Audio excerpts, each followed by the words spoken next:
This is True Sports and a live broadcast.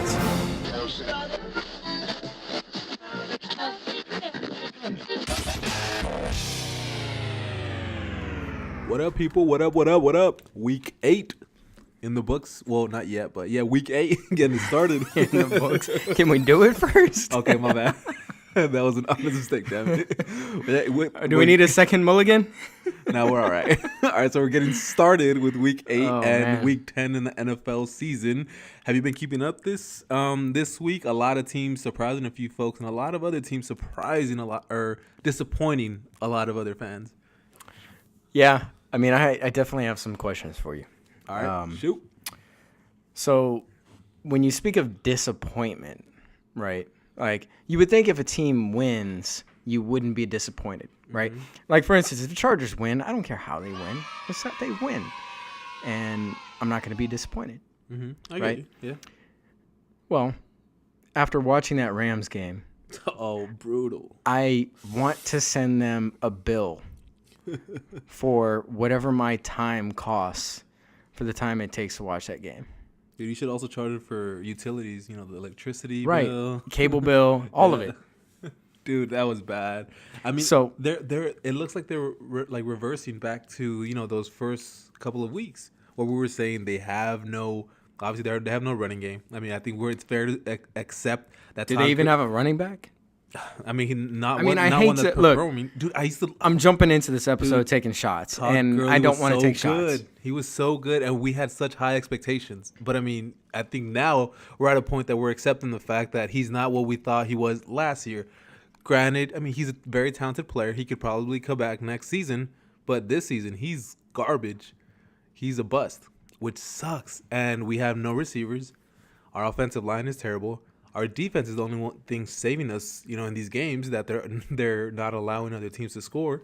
But, I mean, who's our quarterback? Case Keenum for the rest of the season? I mean, right. So that brings me to my question for you then is, what? So there was rumors that Goff may start next weekend.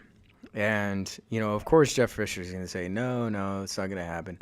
My question for you is, what is it going to take for Jeff Fisher to put Jared Goff in?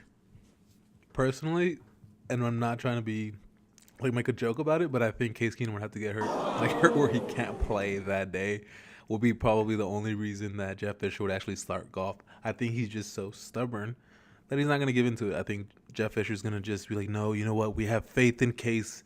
We believe in Case. I believe in Case. He gives us our best opportunity to win for the next couple of weeks, which I think is, a crock. But I don't see him starting Jared Goff at all. Which I don't know. I think I am getting annoyed now too, even though I'm a firm believer. Let a quarterback sit for the first year if you can. But I just think that with all of the play, I know I'm kind of going back on my stance earlier in the season. But like I said, we'll see. But now I'm just kind of seeing, we see all these quarterbacks succeeding in the NFL. As much as I hate to admit it, Dak Prescott, he's doing great. He's killing it. He's, 8-1. Carson Wentz is doing great.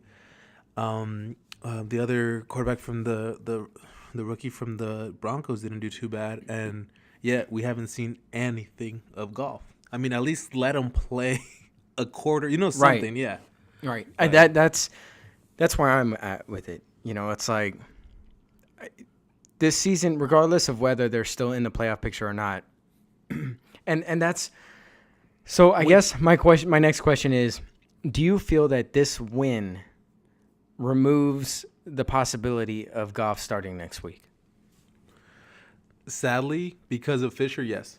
I think if he would have lost, but honestly, I don't know, because at the same time, Jeff Fisher is so stubborn that he doesn't really care about it. He knows he's not going to lose his job because drafting a quarterback in the first round bought him a good 2 years, because I don't think that they'll change, they'll make him leave or they'll fire him, because his thing will be like, I'm still developing this quarterback. He can sell it like this quarterback's going to be the future. He's going to be great. He's going to be one of the the greats in the game. So people will be like, okay, you know what? He's already kind of learned with the quarterback. He's already developed him a little bit. Let's give him another shot. So he bought himself a good 2-3 years. Yeah. I don't know, man. I'm starting to think that Jeff Fisher has a really good personal relationship with Case Keenum. And I'm starting to feel that maybe that is what's feeding this. Because logically, it doesn't make any sense. Your team is not producing on the offensive end. You can't get offensive touchdowns unless you just happen to have the defense slip on a play. They're not able to create their own opportunities, and that falls on the shoulders of the quarterback. So, for me, that's what I feel it is. I Case feel Keenum's not a leader. right, and again, it's like the one thing that I hate about I don't want to say I hate, but the one thing that frustrates me with a lot of sports talk is people spend a lot of time really bashing people, especially people that are not that good.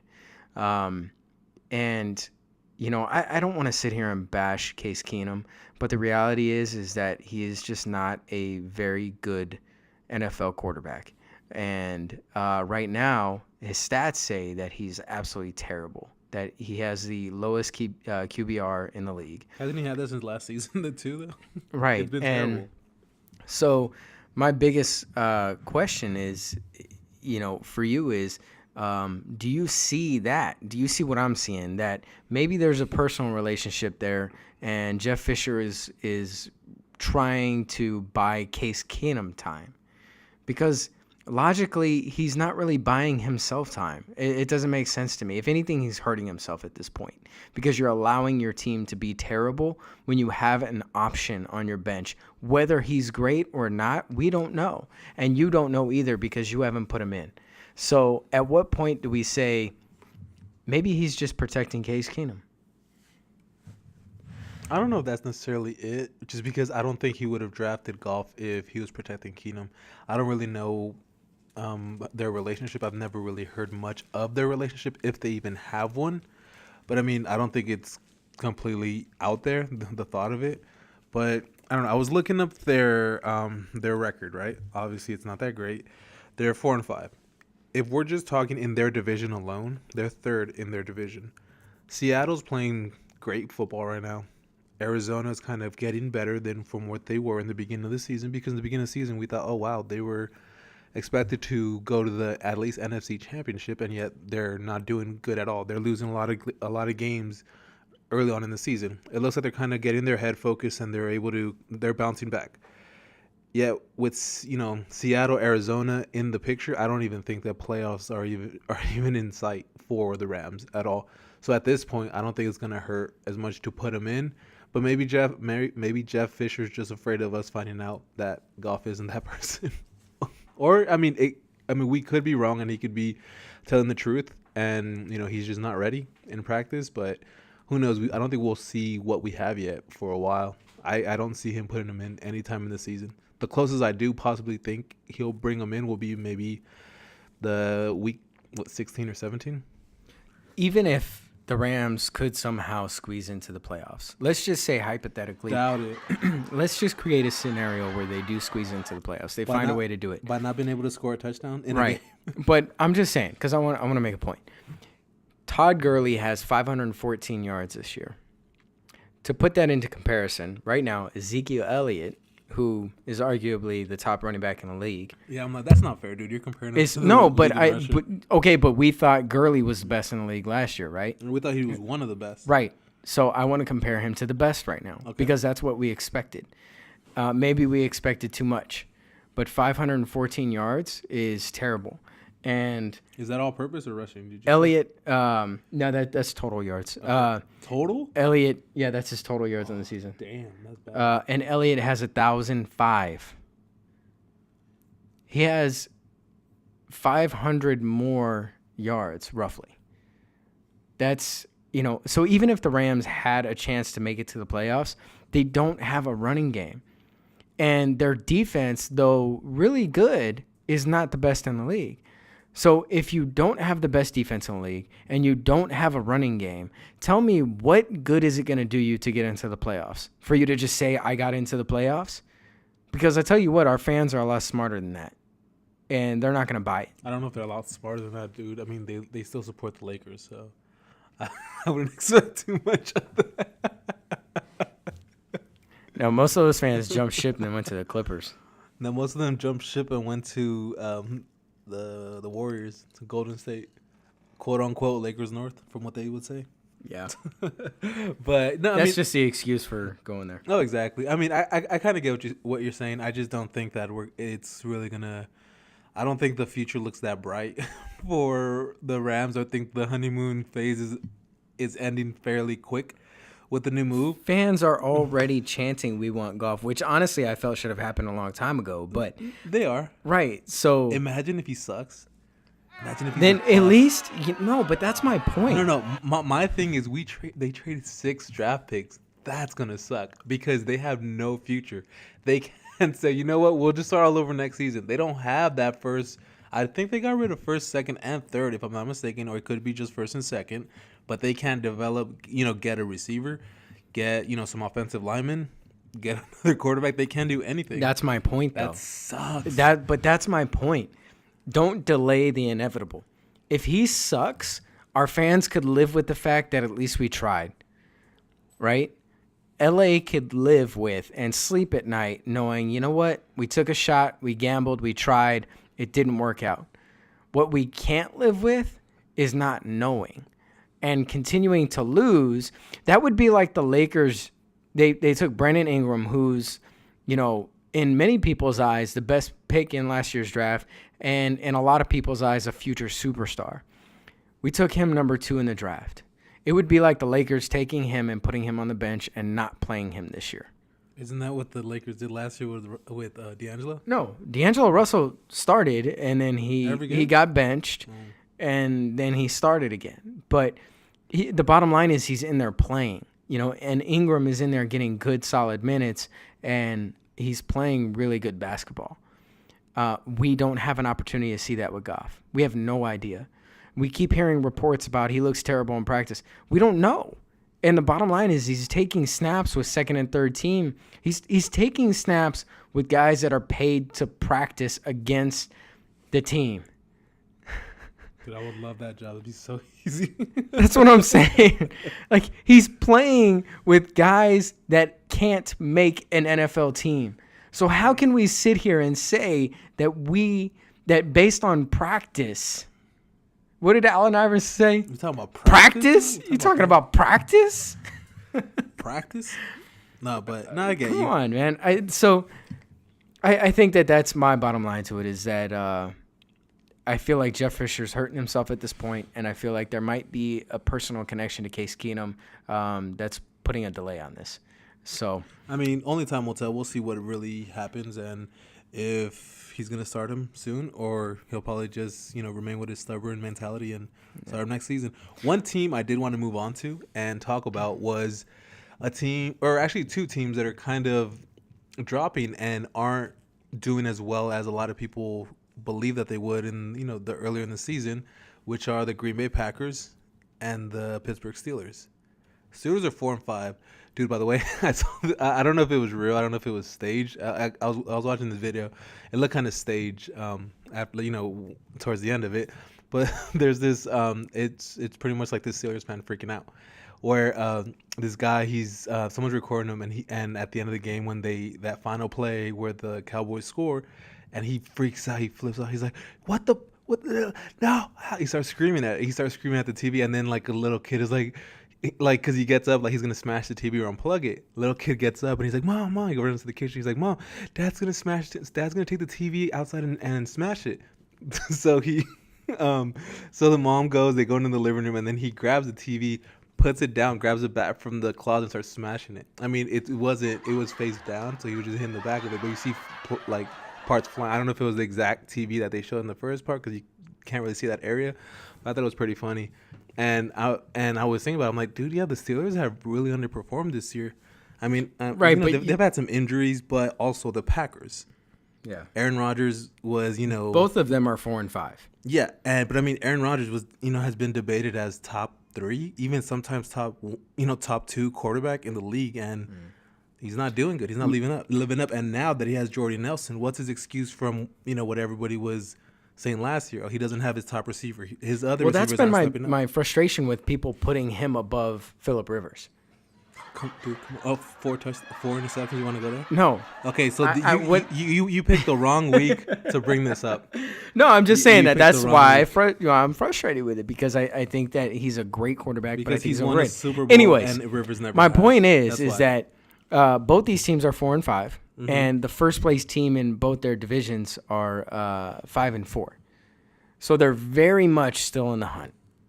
They're nowhere near out of it. And if I had to bet on a quarterback in the postseason, I would bet on both those guys. I would bet on Roethlisberger and Aaron Rodgers. So I hear what you're saying. Yeah, they're struggling. Yeah, they're not having the greatest season, but it's not over. They're only one game out of first place, both teams. And I would definitely, both those guys have weapons. Both those guys could turn it on in an instant. But both have not been using them this season so far. That's the only thing I'm saying. They have talent. I'm not denying that at all. They have amazing talent. They have top talent. The Steelers, before Martavis Bryant got suspended for that whole year, I thought they would have had one of the best offenses, if not the best offenses, just on paper, with having Le'Veon Bell at running back, having D'Angelo Williams as your backup running back, having Martavis Bryant, before his suspension, having Antonio Brown, and also having, Ben Roethlisberger there. That's an awesome, on paper, offense. Yet, the other player gets suspended, like we said, Bryant, and then they haven't really been producing. D'Angelo Williams just got knee surgery, I believe, or he messed up his leg, so he's not playing right now. But Le'Veon Bell's kind of on and off. He's not putting up the numbers that he normally does. And he was suspended, 3 games, too? Earlier in the season. Big Ben got hurt for a couple of games too. They've had injuries, which I get that. Can't really make up for injuries all the time, especially when it's to your star players, but they're not producing the way that they normally do. The way I think a lot of us expected them to kind of just dominate and be a shoo-in into the, playoffs. When you look throughout the league, though, and throughout the standings, they're not that far behind everyone else. The only team that's really destroying the league is the Cowboys at 8-1. Well, okay. Other than that, everything's pretty close. You got a couple teams. The AFC West is deep. You got 2 teams that are 7-2. Yeah, they have the best record. Yeah, 7-2 and then 7-3, which is great. And then then you have the Houston Texans, which are 6-3. So in that division, there's teams that are putting up numbers and they're doing great. See, look, like a team like the Tennessee Titans, that's not someone that you would expect to even be, that good. For them, it's good. And the reason I'm saying they're good is because last season they only won 2 games all season. They have a younger team. Their defense is surprisingly good. Last year, their defense was terrible. Their defense was giving up, like points after touchdown every single game. So Mariota and the offense would have to go into a shootout every single game. This year, the defense is able to maintain the opposing team somewhat. Even that game, They did it right. Yeah, even that game with the Chargers, that was a close game towards the end. Like it could have went either way. And it was an exciting game. It's a younger team. I know I talked about them. I think it was the last week or the week before that. But this is a team that I was surprised that they're doing this good so far. They already won. They already doubled their win in a year, and we're barely halfway into the season, which I think is awesome. Mariota is one of my favorite young quarterbacks. That guy's the truth, man. I know. He's really awesome. He's fun to watch, and like you said last couple weeks ago, he's a great leader, and he really puts his team in a position to be successful. The thing is, the Titans front office did it right. They went out, they got the right quarterback finally. They've been trying for a while. They've had some hit and miss. Dude, he was on the trading block, not Mariota, but the pick, because a lot of people wanted Mariota. A lot of people knew what was in him. Even Chip Kelly, when he was with the Eagles, he was willing to give up. I want to say he gave them, I believe, offered them like 2 or 3 picks and a choice of any player on the roster. And you know what sparked that, right? Russell Wilson. No, Chip Kelly coached him. Chip Kelly drafted him to go to Oregon because when Chip was in Oregon, so he knew what he had. Well, yeah, Chip Kelly knew Yeah, what he okay. had, but I'm saying like as far as the hype in general and the league being interested in him, I believe that came from Russell Wilson because Like the the only dual threat thing, you mean? the only person that really saw the talent that was in Russell Wilson was Gruden, John Gruden. I remember watching the quarterback. You know, he does this little quarterback thing, and he sits and he does a tape with them and everything. And he was so hype about Russell Wilson. And I was excited about it because I actually watched Russell Wilson play in college, and I thought he was a phenomenal player. And I felt like, you know, he was being counted out, right? And I felt like because of his height, Yeah, it's his right? height, And so everybody was counting him out because of his height. Yeah. And so I feel like the league finally came to their senses and say, you know what, maybe we shouldn't count people out. You know, before we really see what's in them. And Russell Wilson and Mariota are very similar players in the sense that they play similar games and they have a similar mindset where on the field it's beast mode, but they're humble about it. And then off the field, they're very quiet, very humble. And I think that people saw a little bit of Wilson in Mariota. I mean, correct me if I'm wrong, but I don't believe so at all. I can see some similarities. I just never heard a comparison. I've never heard a comparison. I'm just saying when I look at the two of them from, you know, a character standpoint. I can see where you're coming from now, but I don't think that that's why people saw it. I just think that people saw what Mariota did on that level. He took that team to the national championship the year before that. He won the Heisman. You know, he was a higher profile college athlete, which helped him a lot in his stock, but Chip Kelly wanted him badly. He was going to trade almost the whole team, and a lot of other teams were going to the Titans and saying, you know what do you want? What do you want? We'll give you anything you want, type of thing. And that's what I think the Titans realized, like, hey, even though we have a quarterback, wasn't the best quarterback, maybe we should stick with this guy. Maybe there's something to him if all these other teams want him that bad and are willing to give up they're willing to give up Fletcher Cox, who's an all pro or a Pro Bowl player, Pro Bowl defensive end.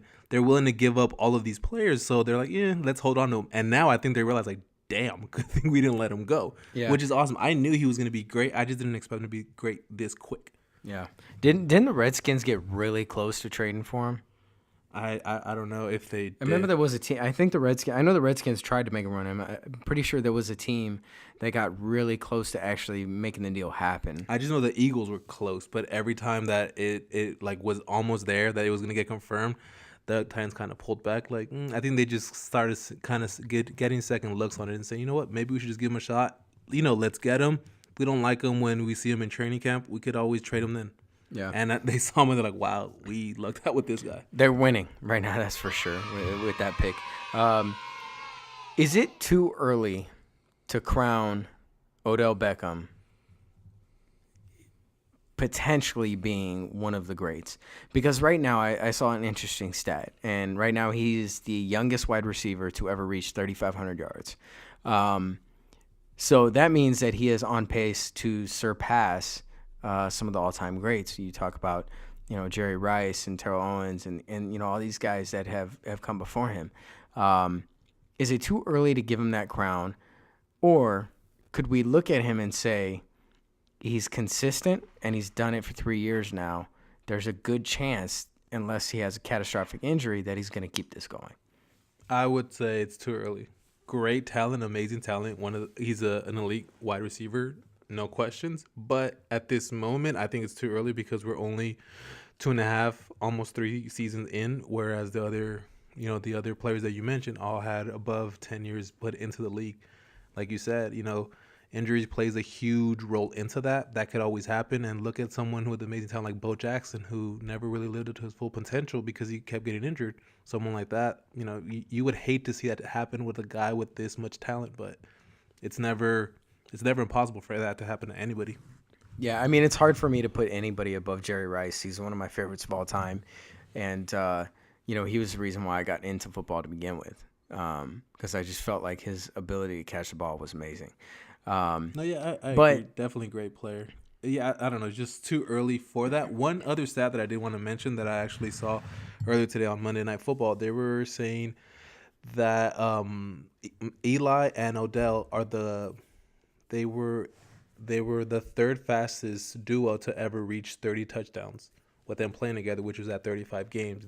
There was I forgot the other. I know people are probably gonna kill me for this, but I forgot the people who played second. Phillip Rivers and Antonio Gates were one of them. No, they weren't. They weren't on the list. No, I swear. Unless there was only talking about wide receivers. No, they were talking about just like touchdown in general. reception. Yeah. No, I'll fact check that. But Phillip Rivers and Antonio Gates are they are. Wait, listen. It was somebody in like the 80s. The only duo that got better than that was Brady and Moss, and that was in 30 games. I want to say.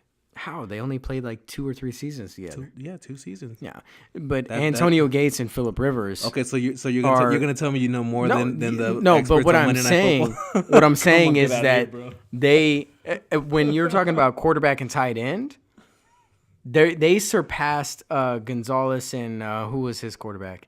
Gonzalez, did he ever have a consistent quarterback? Yeah, no, he did for a while.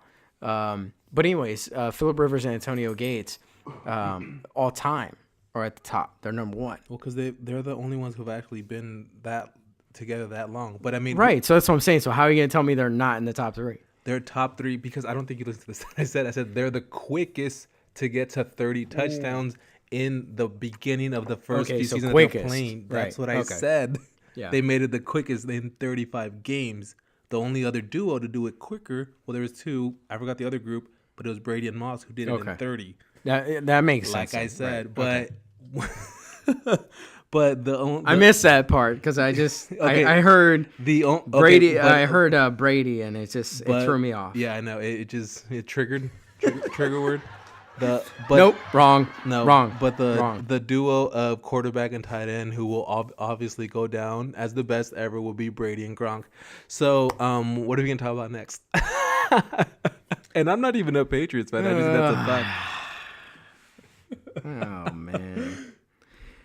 So okay, I did want to ask a question. Do you foresee either NFC matchup at the moment or Super Bowl matchup? Dude, I don't know if you saw it, but that Patriots Seahawks game Sunday night was great.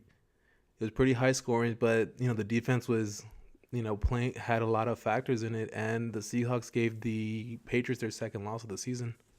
It came down to the exact final play.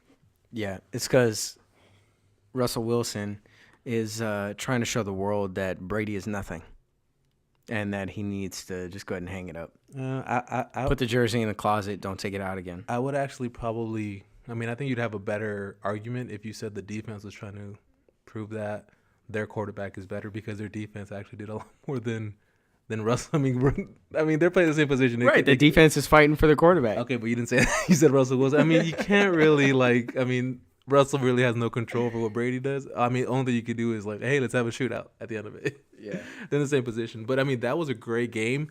I wouldn't necessarily be too surprised if that ends up being a rematch in the Super Bowl, which I think would be awesome, especially with the whole, how that came down to the last play with the interception and, they won the Super Bowl. I think that would be a great story behind it. Could be very exciting for a lot of people. Yeah, because the Seahawks should have won the last one.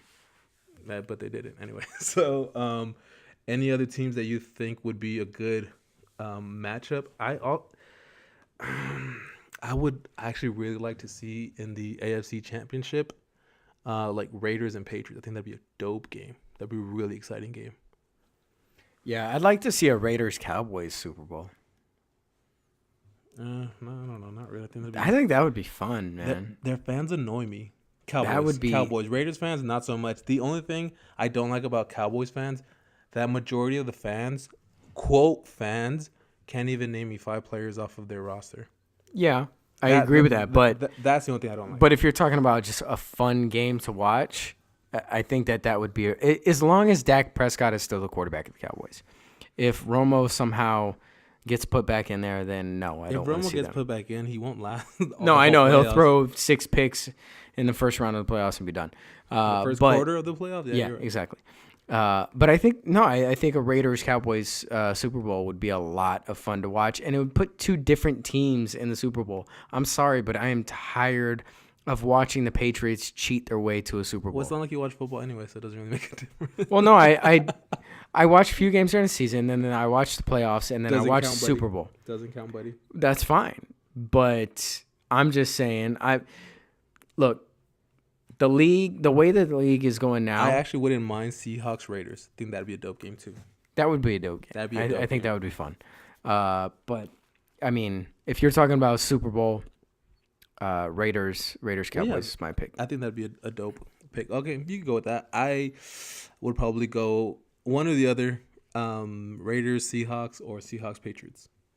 Yeah, That'd be a dope. Yeah. Either or, but So something that I teased last week that I wanted to talk about a little bit is the idea of the no fun league, and I'm curious to know. The league's ratings are dropping. I'm not the only person not watching every game on the weekend. But you didn't do that last season too, so it doesn't count.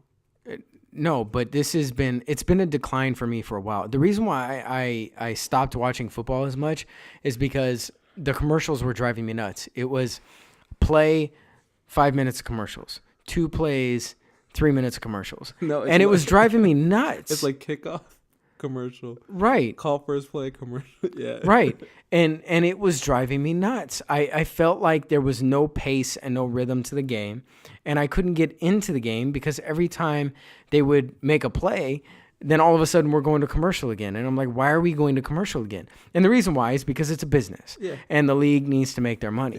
They make their money on advertising. So they're going to stuff as many commercials in there as they can. And if you go to a high school game, you could watch a high school game in an hour and a half, 2 hours, right? But if you go to a professional NFL game, you're talking about being there for 5-6 hours. Why? No, it's not. Because they have 3 hours of commercials. It's 3 hours, bro. 3.5. Okay. My point is if you go to an NBA game, you're going to get at least, unless a team calls a timeout, okay? The only time there is a forced timeout is at around the 5.5, 6 minute mark for a commercial break. Other than that, if a team doesn't call a timeout, you're getting 6 minutes of 6 minutes of basketball. Okay, that does not happen in football. You're lucky if you get 2 plays. Well, it's a slower paced game, but no, I agree. Yeah, it's slowed down a lot. One thing that I actually will mention: have you heard of the Red Zone channel? Yeah, that saves my life. I honestly don't really watch whole games unless it's the Sunday night football, Thursday night, or Monday night, because that's only the one game on. And with Red Zone, as long as there's more than one game going on at the same time, they have them all. They'll only play a game that's in the red zone, so within the 20-yard, in order for them to score a touchdown.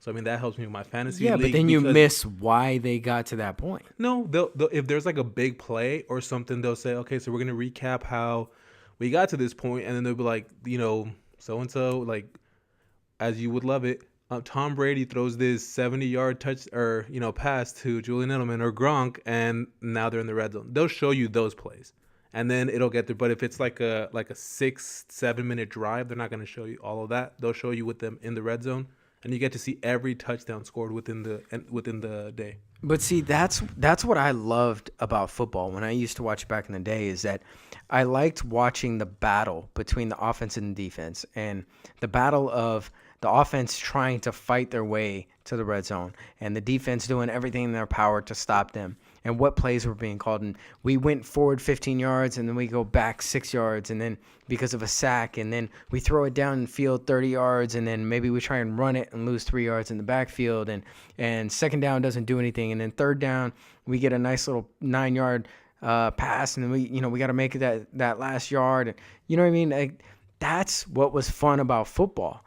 And you could watch a game and get into it because it was rhythm and flow. And now the league it's so politically correct that the players can't have fun on the field anymore without getting a flag. And then on top of that, you're going to get 1, maybe 2 plays before they go to commercial. So while I'm trying to get into the rhythm of watching the offense and the defense do their thing and battle it out, I can't get into it. And they're not getting into it either. You could see it. It's happening on the field. There's a reason why these ratings are dropping. And I don't feel like people are talking about that aspect of it, that maybe the NFL is getting too greedy and they're trying too hard to dive into the advertising pockets. No. Then explain the more commercials. I'm being I would love sarcastic. to do I would love to do a scientific experiment where we sit down one weekend and we watch the games. And each game we take a timer and we time each game how many minutes worth of commercials they air versus how many minutes of actual football we get to watch. I guarantee you there would be a major discrepancy there. You mean statistic experiment? No, I'm saying like a scientific experiment where we sit down and we do the science and we have a little timer, we have a little What's notepad. science? I mean, that would end up being statistics because it's the numbers that you're talking about. There's science involved in doing the math and the time and That's more mathematical if it's math. whatever. It's still science.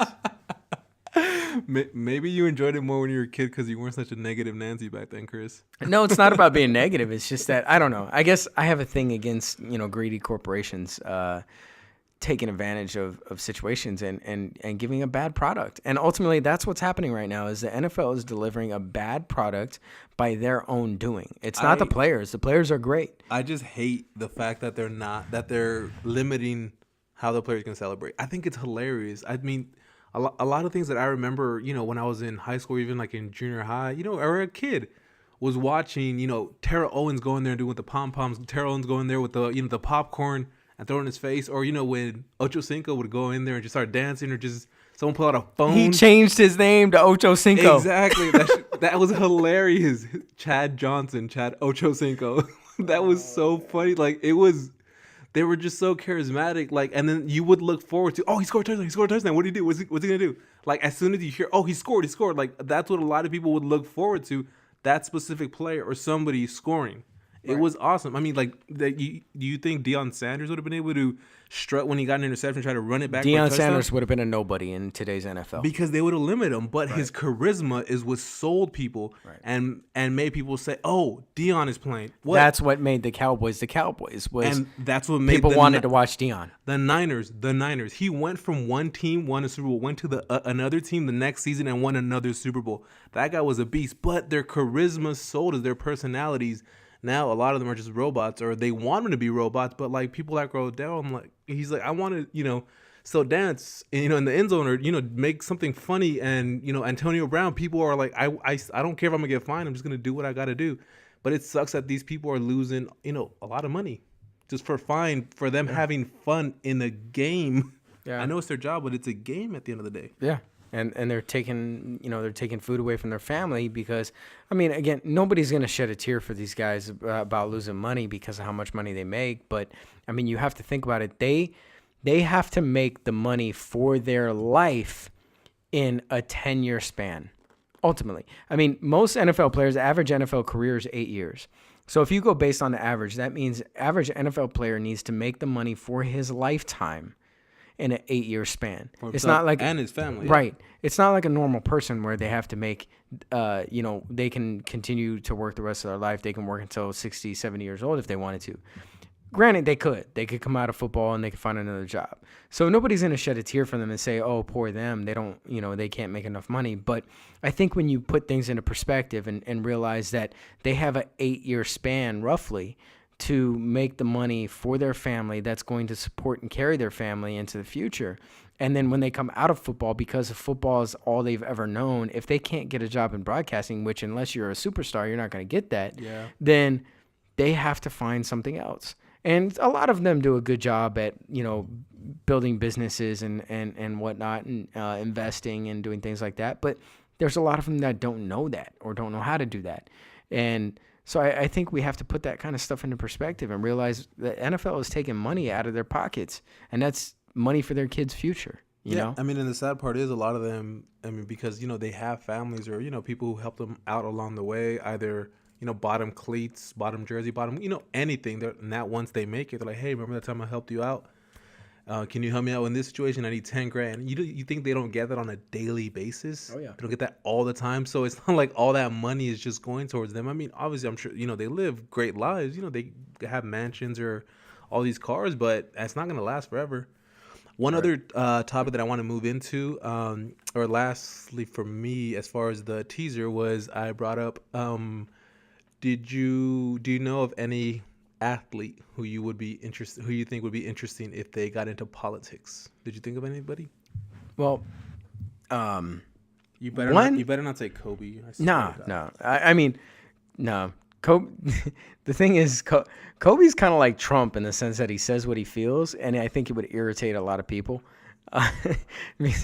So I don't think that one would work out. I mean, well, granted, Trump got elected, and he just says what he feels. So I don't think Kobe would say that Mexicans are bad people. I mean, his wife is Trump didn't Mexican. say Mexicans are bad people. So Well, let's not go into that conversation Well, right no, now. well, I'm just saying that quote that he said, where he said, "I assume some of them are good people," but he said they're sending over their rapists and murderers and stuff. Yeah, right. whatever. You know, if it He was just talking about something- the people that are loaded into I- the prisons. I Yeah. get you, but then once they asked him, he kind of doubled down on it. You know, whatever. We're not gonna go into that. I'm just saying, for example, like I don't think I ever hear Kobe, single out like a race like that, and then with the whole other thing, just because Kobe is a minority, his wife's a minority. I'm just saying he says what he feels, no, yeah, I get, and you. that might irritate a lot of people. Yeah, But no, there's one in particular, Tark Black from the Lakers.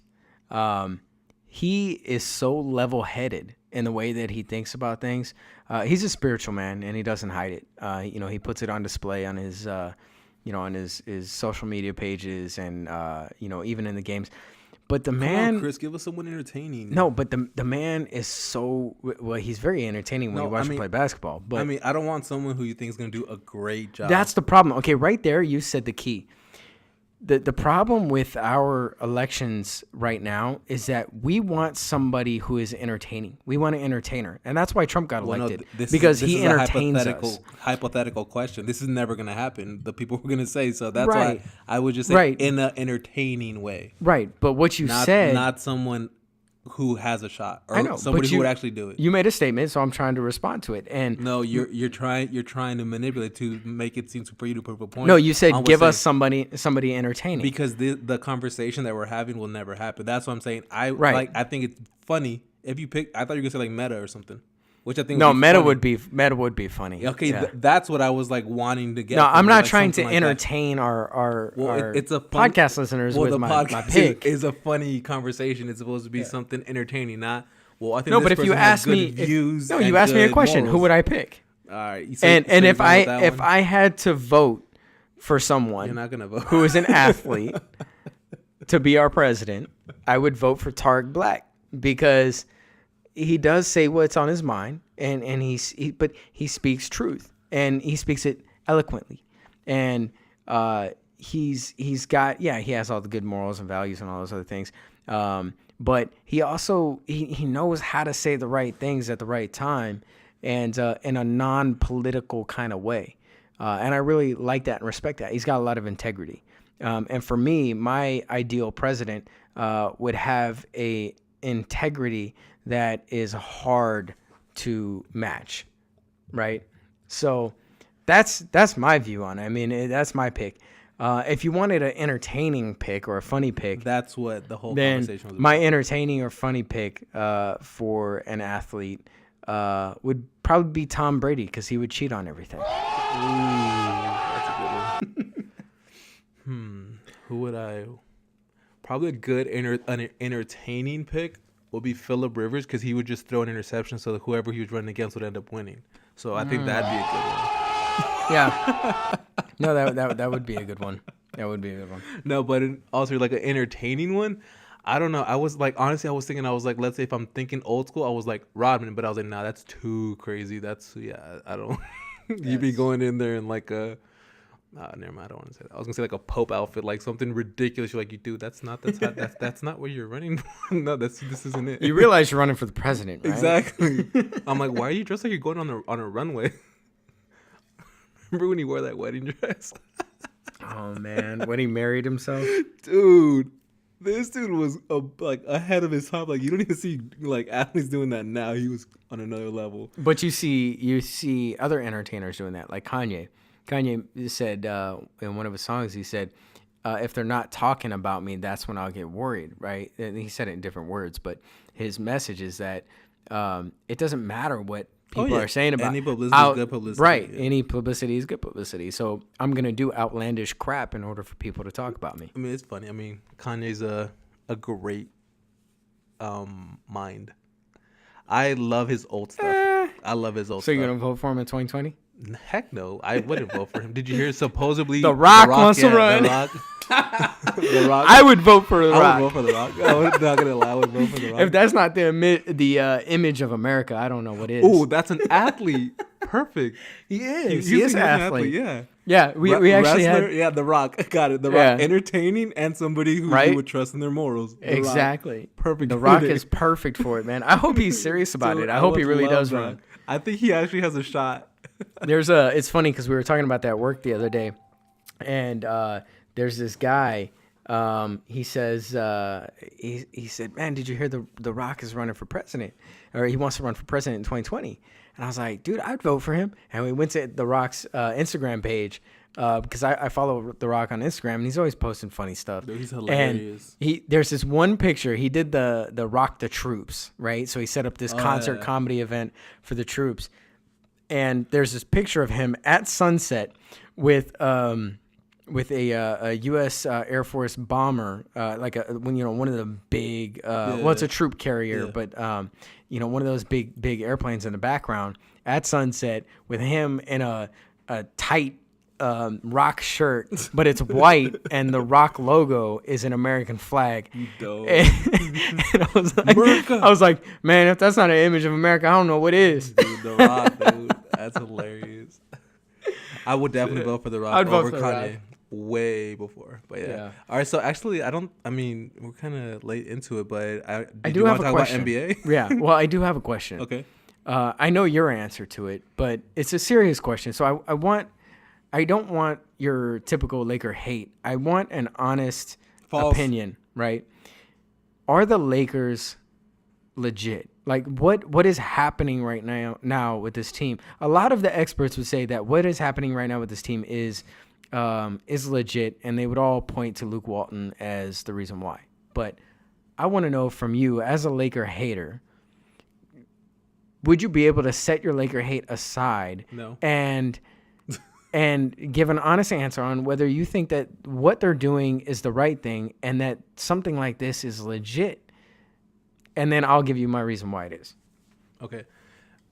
Okay. Quick question. Legit to where they'll go to playoffs or do something this season, or just Legit as in they are moving in the right direction and it is all positive. I mean, I can't deny that. I mean, they're moving in the right direction. The fact that they'll get results immediately, no, because like we've always said, injuries, things could always happen. Other teams could, Okay, without the unforeseen. I think that they're moving in the right direction. I just don't see them doing anything immediately. Where they'll get into the playoffs and teams will be like, crap, we could really lose to them. I don't think that they'll go far, if they go anywhere. Will they make playoffs? Possibility. I'm not ruling it out completely anymore. Beginning of the season, I did say they'll win 35 games. Still along those lines. I'm not saying they're going to win less at the moment, or I'm not saying, they're 45. I mean, I think 35 is still a great, improvement from last season. But, I mean, I think they're moving towards it. Let's see if they can stay with that fire, though. That's going to be the biggest thing, if they can stay consistent and them with that hunger that they're playing right now. I don't know. Like I said, I don't know if they'll win. If they go to playoffs, still a long ways away, still beginning of the season. I'm not saying that I think that they will, but if they were to go, I don't think that they would do anything. Because, I mean, the West is so talented. But, right direction? Yes. Is it going to make a humongous difference immediately? Not immediately. I think they have a bright future for the next couple of years, though. Yeah. They're winning at an interesting pace. Like I said last week, they're winning the games that nobody's picking them to win, and they're winning most of the games that they should win. They got blown out by the Timberwolves, but they won 2 of 3 on the road. You can't be mad at that. to go on the road after already, being on the road for the, first portion of the season, come home for a couple games and then go back out on the road, to go back out on the road and win 2 of 3. That's impressive. The biggest thing for me that, the reason why the Lakers are doing what they're doing right now is their depth. I don't think people give them enough credit for how deep this team is. Here's the thing. You got Nick Young, who has just completely rejuvenated his career. Swaggy P. And, so you got him, right? And he can get hot in a heartbeat. So let's say he drops 3 threes on you, and you're like, you know what, we're going to stop Swaggy. And then D'Angelo starts hitting some threes on you. And then you stop D'Angelo, and Nick Young goes out, and all of a sudden now Lou Williams comes in. Lou Williams can get hot and get his shots. And then D'Angelo goes out, and Jordan Clarkson comes in. And then Julius, meanwhile, is pounding the paint. He's getting his double-double, rebounds and points. And then all of a sudden he goes out, and now Larry Nance comes in. And he's going to get, 8 and 8. I mean, this team is deep. They're so deep that guys like Jose Calderon, Marcelo Huertas, these guys can't get minutes on this team. And some of these guys that are coming off the bench, Jordan Clarkson, Lou Williams, these guys would be starters on other teams. And we haven't even talked about Brandon Ingram, who's also coming off the bench. And honestly, I wouldn't be surprised to see him start soon with the way Luol Deng's playing. Depth. I mean, Luke Walton is showing us what it takes to be a great team in the NBA, that you have to have depth. And that's why I don't believe that the Warriors are as good as we want to give them credit for, because right now they are 2-star players, right? They're Shaq and Kobe. But the difference is Shaq and Kobe had supporting cast, right? For the most part. This Warriors team doesn't have a supporting cast aside from Andre Iguodala, because they traded away most of their supporting cast or let them go in order to. They're not gonna go to the finals? No, I think that they'll still go to the finals, because anytime you have, Steph, Clay, and Durant being able to put up 30 points in one game at the same time, together, I mean, you're going to be hard to stop, right? But you don't see them.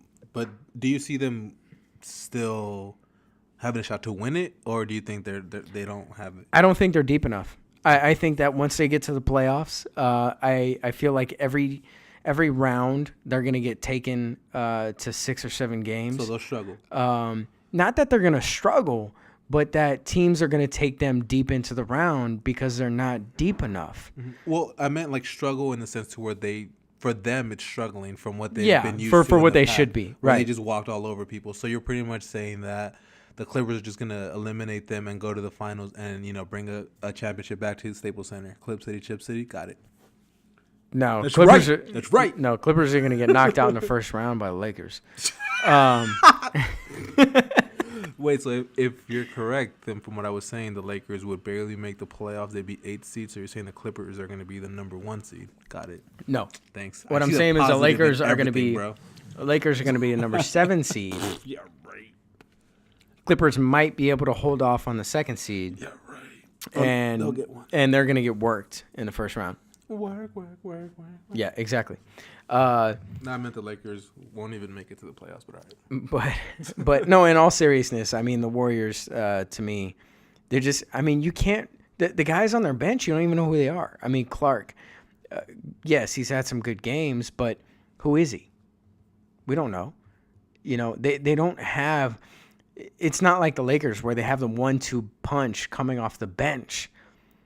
We're going to hit you with D'Angelo Russell and Nick Young on our starters. And then, oh, by the way, now you're going to have to deal with Jordan Clarkson and Lou Williams. All right, one thing I did want to mention, though, since you asked me the question and you asked me to put my Laker hate aside, I gave you an honest answer. I would like to ask you the same thing. Can you just give credit to the Clippers? They're 10-1.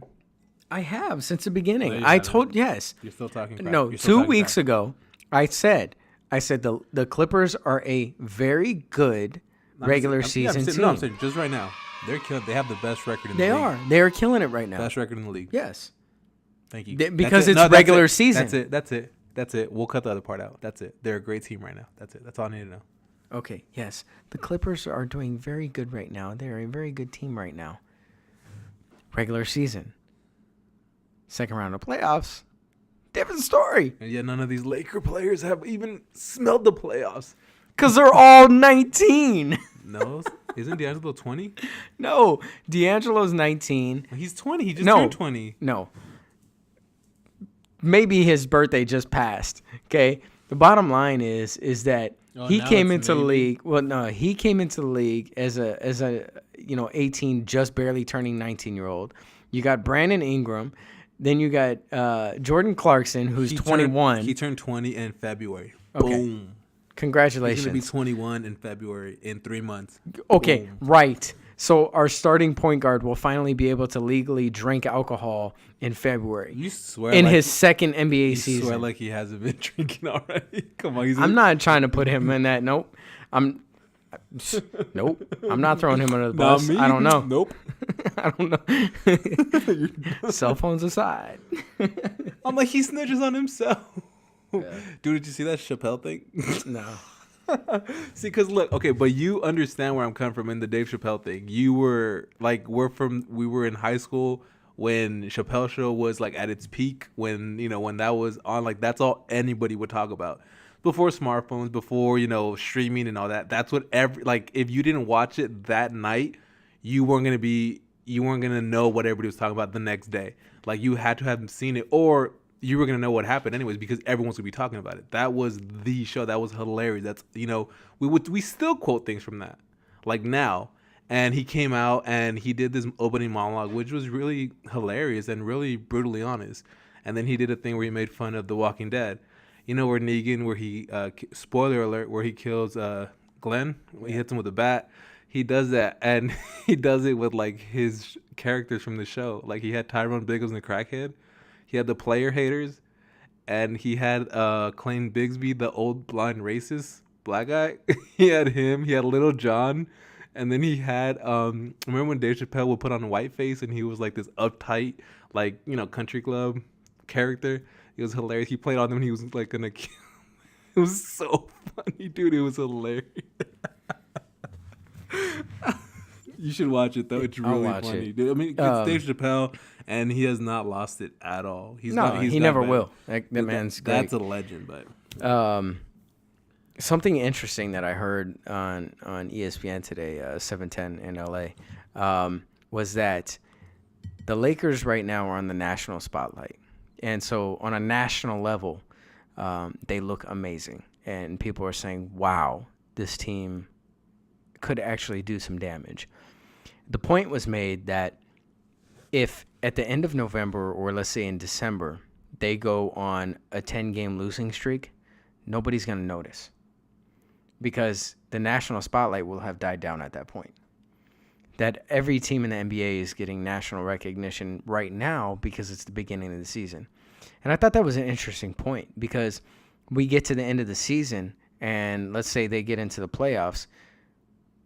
It could have been a rough, bumpy road, but most people aren't going to know other than, people in LA. No, as long as you get into the playoffs, that's all that really matters. Right. So I think the fact that the Lakers came out firing, even if they did, let's say they go on a 10-game losing streak, even if that did happen, I think that they have already cemented what they're going to be going forward and who they are going to be by coming out firing at the beginning of the season and making teams take notice that, hey, this is who we are and this is what we're going to be about.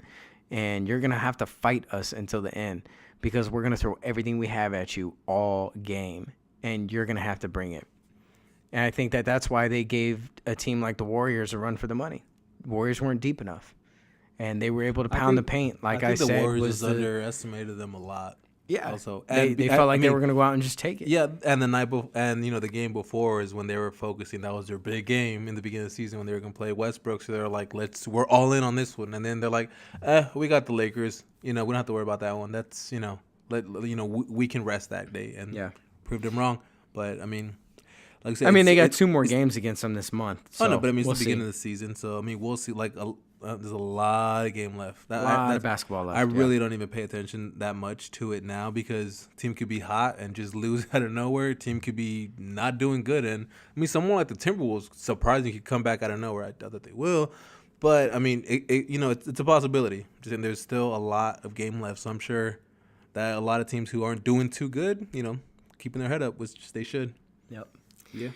All right, guys. Well, I know we didn't touch on basketball much, but it was a heavy NFL week. Super. Hope everybody has a really great week. And we'd love to hear from some people on social media. Send us some messages. If you're listening on SoundCloud, please find us on social media and hit us up. We'd love to interact with you guys. All of our links are in our profile right there. So you guys could just click them. We have the iTunes, Twitter, Facebook, all of that, and you guys can send us messages there, any comments, things like that. Someone did mention Andy does a really good job at really managing the social media and communicating with you guys. So if you guys hit us up on the social media, Andy will definitely get back to you as soon as possible. And then we like to talk about it next week. So definitely really entertaining and funny. So just let us know, and we'll look forward to hearing you guys. And we're out for week 8, and we'll hear you guys next week. All right, bye, Clippers.